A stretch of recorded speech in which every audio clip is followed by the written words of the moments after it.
Друзья, обращайте внимание со своими подрядчиками на углы, особенно когда эти углы находятся в проходной зоне, потому что дверь монтируется, когда уже обои поклеены, а вот эти углы проносят двери и очень часто сбиваются.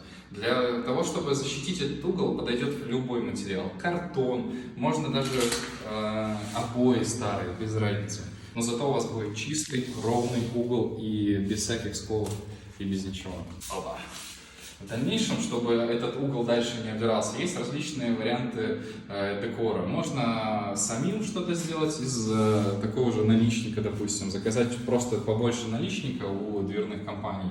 И они могут сделать либо они же, либо вы сами можете сделать и смонтировать уголок. Достаточно очень хорошо, красиво и гармонично смотрится с дверьми.